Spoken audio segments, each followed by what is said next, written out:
नमस्ते everyone, welcome back to mathematics.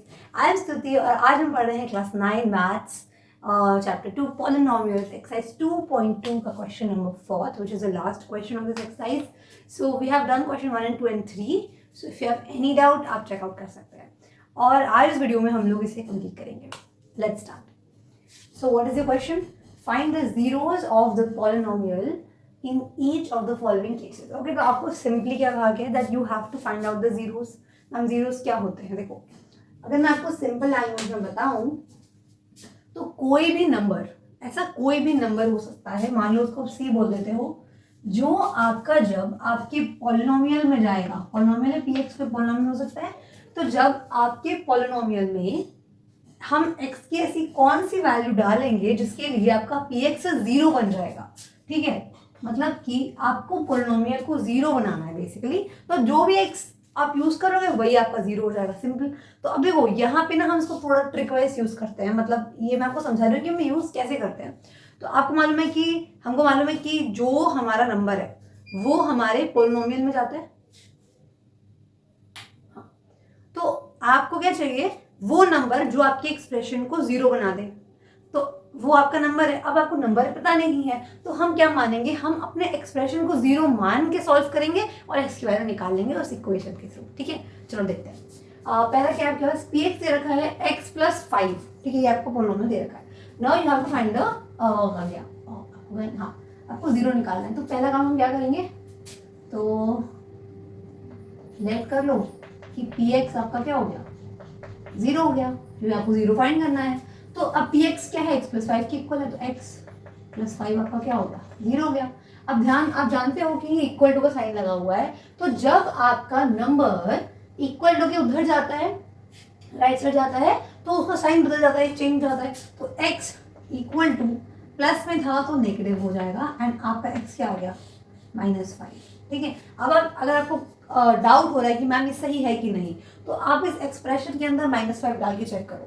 देखो, अगर आप -5 रखोगे तो -5 + 5 0 होता है ना, बिल्कुल होता है। तो ये आपका क्या हो गया, -5 इज द 0 ऑफ px। ठीक है, px क्या लिखा, px मतलब होता है पॉलिनोमियल, यहाँ पे आपको दे रखा है, तो आपको -5 आ गया 0। नेक्स्ट है px = x - 5। अब ध्यान दो, यहाँ पे माइनस लिखा है। ठीक है, चलो बहुत इजी है, करते हैं।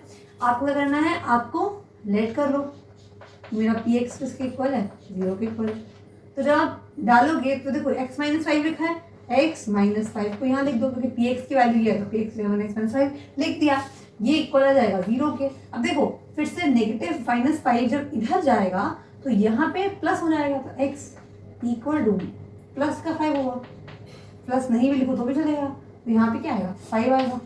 तो आपका x क्या हो गया, 5 हो गया, और यहाँ पे क्या हो गया आपका 5 इज द 0। ठीक है, चलो बहुत बढ़िया। नेक्स्ट यू हैव, यहाँ पे है px = 2x + 1, तो लेट px = 0 है, तो अब 2x + 1 की वैल्यू क्या आ गई, 0 आ गई। ठीक है, मैं इसको साफ साफ थोड़ा लिख देती हूँ, 2x + 1 0। ठीक है, अब ध्यान देना यहाँ पे, ये अब आप ध्यान देना, आपको निकालना है x। ठीक है, तो पहला काम क्या होता है, जो हमारा दूसरा वाला नंबर है, यहाँ पे 1 है, तो ये 1 जब इक्वल के उधर जाएगा तो नेगेटिव बन जाएगा, तो 2x = -1।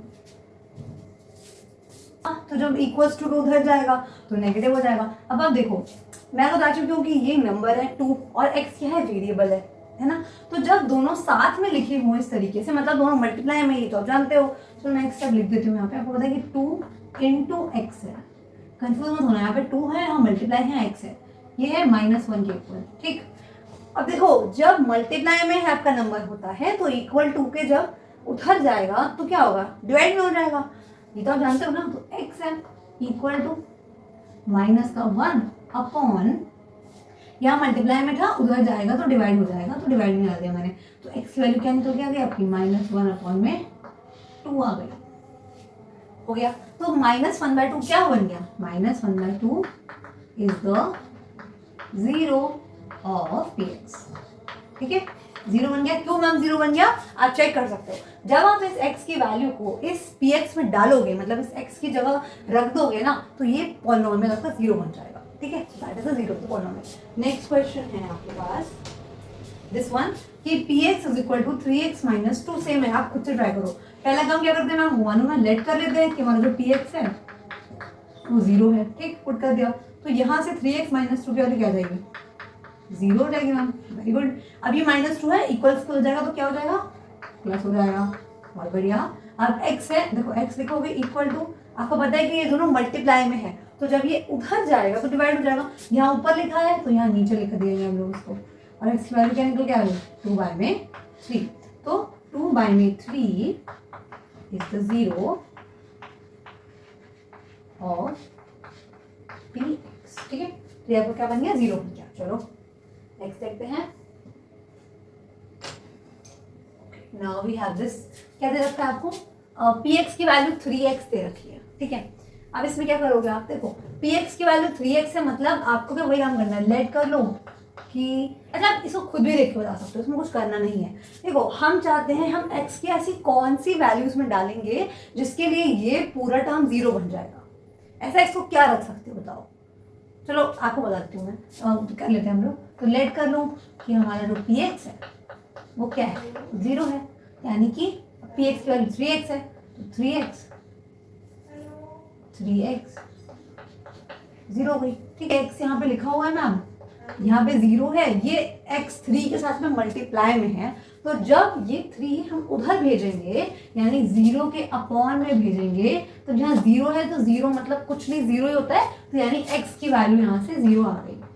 ये तो मतलब ठीक है, आपकी बात एकदम सही है कि हाँ x की वैल्यू जीरो सही है, ये आपका जीरो ही होगा। तो इस केस में zero is the zero of the polynomial. लेकिन जो मैं आपको लॉजिकली बताना चाहती हूँ वो देखो, ये क्या लिखा हुआ है, ध्यान से मुझे बताओ। देखिए 3x लिखा हुआ है, 3x की वैल्यू यहाँ पे जीरो लिख दी है। ठीक है, अब ध्यान दो, क्या 3 का भी जीरो पॉसिबल हो सकता है? अरे भाई कोई दो नंबर्स हैं, ठीक है, वो दोनों दो एंटिटीज हैं, दोनों अगर जीरो हो रही हैं मल्टीप्लाई होकर, तो क्या चांसेस है? या तो ये वाला टर्म जीरो होगा या तो वो वाला टर्म जीरो, यानी दो है तो या तो 3 जीरो होगा या तो x, तभी तो जीरो बनेगा ना मल्टीप्लाई में। तो क्या 3 का भी जीरो हो सकता है? नो मैम, 3 तो कॉन्स्टेंट नंबर है। अरे भाई 3 तो 3 है, वो जीरो कैसे हो सकता है? और दूसरा आपका है x, तो 3 जीरो नहीं हो सकता, पर इसको पूरे को जीरो भी बनाना है तो x को जीरो होना पड़ेगा, राइट? तो वहां से भी आप लिख सकते हो कि सिंपल आपको दिख रहा है x की वैल्यू यहाँ पे जीरो हो जाएगी। तो यहाँ पे आपका क्या निकल के आ गया कि zero is the zero of the polynomial of px लिख देते हैं। ठीक है, देखो वेरी गुड। अब नेक्स्ट करते हैं, px is equal to ax लिखा हुआ है। ठीक है, अब देखो px is equal to ax लिखा हुआ है, तो अगेन वही चीज अब यहाँ मैं आपको समझाऊंगी जो मैं पहले बता रही थी। अब वही काम करोगे, लेट कर लो कि आपका px क्या है, px आपका जीरो है, यानी ये a लिखा हुआ है, तो यानी ax क्या हो जाएगा? जीरो हो जाएगा। ठीक, अब यहाँ पे इन्होंने स्पेशली ये लिख दिया है कि a कभी भी जीरो नहीं हो सकता। यानी ये क्यों लिखा है इन्होंने? देखो अगर यहाँ पर a जीरो हो सकता, ये लाइन नहीं लिखते, इसका मतलब क्या है कि a कुछ भी हो सकता था। a यहाँ पे कांस्टेंट है, कांस्टेंट मतलब देखो a की वैल्यू हमने यहाँ लिखी नहीं है, हम कुछ भी लिख सकते हैं। मतलब अगर क्वेश्चन बनाने वाला यहाँ पे कोई वैल्यू डाल सकता है, तो उसके लिए हम निकालना है, कोई स्पेसिफिक नंबर फिक्स नहीं किया है, लेकिन ये नंबर वेरिएबल नहीं है, इसकी वैल्यू एक ही होगी, तो वो क्या होगी वो उन्हें बताई नहीं है हमको, तो ये कॉन्स्टेंट है। ठीक है, कुछ होगा उन्हें लिखा नहीं है बस। तो ax is equal to zero है। अब यहाँ पे a की वैल्यू जीरो नहीं हो सकती, क्यों नहीं हो सकती? देखो अगर a जीरो होता, मान लो छोड़ के, लेकिन a अगर जीरो हो जाता तो ये जीरो इंटू एक्स लिख देते हम, इसकी वैल्यू जीरो होती। मान लो इफ a की वैल्यू जीरो हमने मानी है, तब ये बता रही हूँ मैं। तो भाई अगर a जीरो हो गया तो x कैसे निकालोगे आप? अब देखो यहाँ पे आप x को ना फाइंड ही नहीं कर पाते। हम क्यों नहीं फाइंड कर पाते? क्योंकि आप किसी भी नंबर को अगर जीरो से मल्टीप्लाई करोगे तो आपको जीरो ही देगा ना, तो आप x को स्पेसिफाई नहीं कर पाओगे। एक तो इसलिए इन्होंने यहाँ पे लिख दिया कि a जीरो तो नहीं होने वाला। अब पता है इससे क्या हुआ? इससे ये हुआ, चलो मैं बताती हूँ इससे क्या हुआ। इससे ये हुआ कि अगर a जीरो नहीं है, मतलब a है इंटू में x है, ये जीरो है। अब मैं आपको बता चुकी हूँ पहले, अगर ये लिखा है दो टर्म्स का प्रोडक्ट जीरो हो रहा है, दैट मीन्स इन दोनों में से किसी एक को तो 0 बनना पड़ेगा, एक को तो बनना पड़ेगा। अब a 0 हो नहीं सकता, बचा कौन, बचा x, और यहाँ से क्या मिल गया कि x की वैल्यू आपकी क्या हो गई, 0 हो गई। समझ आया? तो क्या किया, सिंपल है, a 0 था, a 0 नहीं हो सकता, पर अगर दो रियल नंबर या दो नंबर्स का प्रोडक्ट अगर हम 0 बना रहे हैं, दैट मीन्स कि उनमें से एक 0 पक्का होगा, पर a 0 नहीं है, इसलिए आपका x 0 हो गया। ये तो आपको पता है, मैं नॉर्मल बात है, ठीक है, चलो गुड। तो x 0 आ गया, x इक्वल टू 0 हो गया है, एंड देयरफॉर x या फिर 0 इज द 0 ऑफ px। ठीक है, चलो वेरी गुड, समझ आ गया होगा। आई होप आपको कोई दिक्कत नहीं होगी। अब फटाफट से लास्ट वाला क्वेश्चन भी कंप्लीट कर लेते हैं हम लोग। इसमें क्या दे रखा है, देखो यहाँ पे है px is equal to cx plus d है और c 0 नहीं है। अब फिर से वही वाली बात है, c 0 नहीं है, ठीक है, और c और d कोई रियल नंबर्स होंगे, तो उससे क्या मतलब, हम सॉल्व करते हैं, लेट वही काम करेंगे, px को क्या करो, अब 0 डाल दो, क्योंकि हमको तो 0 निकालना, तो हमने 0 कर दिया, यानी कि cx प्लस d हमारा क्या बन गया, 0 बन गया। अपना हम जानते हैं क्या करना है, देखो ये प्लस में d है, उधर चला जाएगा, सिंपल। तो cx is equal to minus का d आ जाएगा, कुछ भी दिक्कत तो नहीं, क्यों, क्योंकि प्लस में था, इक्वल टू उधर गया, साइन चेंज हो गया, नेगेटिव बन गया। अब x is equal to minus का d, क्योंकि ये मल्टीप्लाई में है, ध्यान रखो, ये क्या है, c इंटू एक्स है, मल्टीप्लाई में लिखा है ये दोनों, तो जब ये आप उधर भेजोगे तो ये अपॉन डिवाइड बनेगा, सॉरी सी आएगा, ठीक है, और x की वैल्यू यहाँ से क्या आ गई, माइनस डी अपॉन में सी। अब अगेन देखो c 0 नहीं है, क्योंकि अगर c यहाँ नीचे लिखा हुआ है, डिनोमिनेटर में लिखा है, अगर डिनोमिनेटर में 0 आता है तो आपका पूरा टर्म इंफिनिटी बन जाता है, ठीक है, तो वो हमको नहीं चाहिए, इस वजह से हम वो ले नहीं सकते। तो यहाँ पे माइनस डी अपॉन में C is the 0 of px। Okay, so या दैट्स इट। तो देखो ऐसे निकालते हैं 0, कुछ नहीं, आपका जो भी एक्सप्रेशन दे रखा है, पॉलिनोमियल दे रखा है, उसको 0 के इक्वल पुट कर दो, फिर इक्वेशन बन जाएगी, वहां से आप x की वैल्यू फाइंड आउट कर सकते हो। I hope that this lecture helps you understand everything that I've told you. If you have any doubt, please comment down below and I'll definitely answer you for that. तब तक के लिए take care. I'll meet you with the next very important. तो next जो lecture है वो हमारा बहुत important है. Make sure आप उसे miss out नहीं करो. ठीक है? Do subscribe to Mathemagics if you enjoyed learning with me and keep learning.